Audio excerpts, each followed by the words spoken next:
Bucket with a 2-hand spinner for about $200.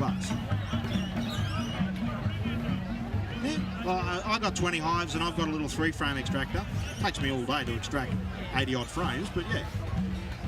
But like I said, I just go downstairs and, as I said, buzz off honey. Just go away, leave me alone. Yeah. So what I've done is I made an initial investment into beekeeping of $600.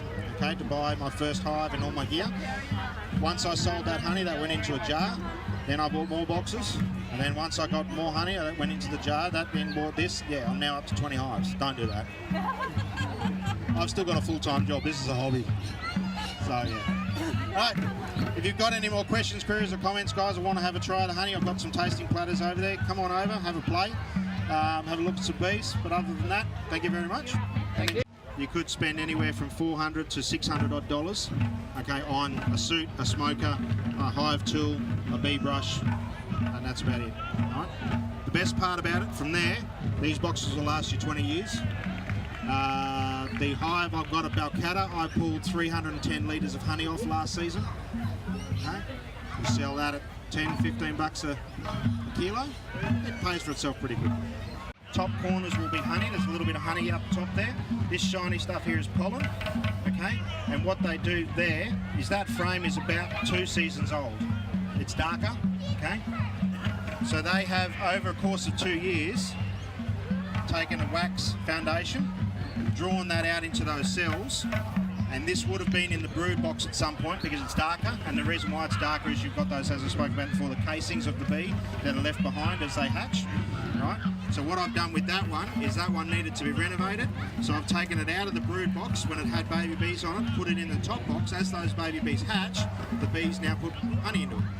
They then put the honey in, they fill the honey cell up, I take that off, I extract it, I now go home and cut that out, renovate it, do what I want to do with it, and put a new sheet in. Okay?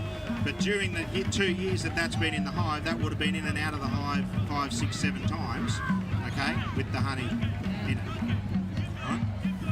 The wax, what you can do with the wax, you can either turn it into candles, you can sell it back to the main manufacturer here in WA who makes the wax, or the only manufacturer here in WA that makes the wax sheets. They'll buy the wax off you and then press it into sheets and then sell it back to you. Okay? So, yeah. Any other questions, queries? Did I answer your question? Go into the difference between a swarm and a colony. A swarm is hanging on a tree. They haven't started building comb yet. They're not established. A colony is when they start building comb. As soon as they're building comb, you're stuck with them. Okay? So get them removed before they start building comb.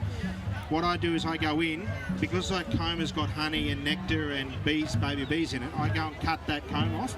I then cut it to this size, shove it in there, put a couple of rubber bands around it, stick that in a box. Then put the bees in that box. Okay, and over the period of time, they'll then draw out the rest of them. That's the good question. How do you know you got the queen? Nah. If you spot her walking in, most people will put a nice big white tarp out the front, or a blanket, and they'll walk up and you can see her. But the other trick is the bees will always point to the queen.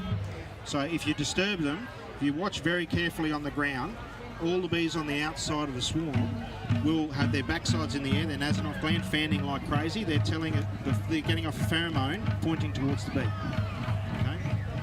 So they will all face her. So if you intersect all their lines, that's where she'll be. And you go in 2 days later, you check if there's eggs. If there's eggs, then you know you've got it. Hence why we're going around and collecting all the swarms we possibly can rather than let them build in a tree, because it's damn hard to get them out of a tree.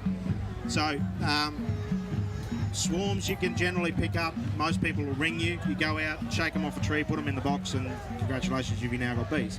If you want to buy them, make sure you've got a really good queen. Okay, you want to see her laying pattern. Make sure she's not doing a domino effect and just sporadically laying. She's got a nice, if you have a look at the frame over there, it's a nice lay pattern. Every cell is full of a bee. Okay, that will cost you anywhere between $120 and $150 if you want to buy a package of bees, which we call a nuke. So it comes in a little tiny box, heaps of bees, no comb or anything like that, and you open up this and you just shake all the bees into it. All right? And direction all in one little dance. So they'll wiggle like crazy, they'll then turn left, wiggle like crazy, then turn right. The axis that they are pointing on is the direction to that source. The faster they shake, right, is the sweetness of it. The length that they shake for is the distance from the hive. So they're communicating length, distance and sweetness all in one little funky little dance. It's an amazing little thing they do. Right, I think I've got a couple of minutes left. They are hand pollinating every almond flower on every almond tree over thousands of acres in China just to keep the trees alive. Okay? WA is the last sanctuary for bees in the world. You can't bring honey products or fruit products coming over on the plane over into WA. You've got to dispose of them in quarantine. That's why. The smallest pest coming into WA will decimate this sanctuary we've got here. And the food source, yes, I'll bring that up in a second. So, even though you don't, any hive you have, you need to register with Biosecurity WA. It's $1.75 a hive, and I think it's a $5 joining fee. It's bugger all, okay?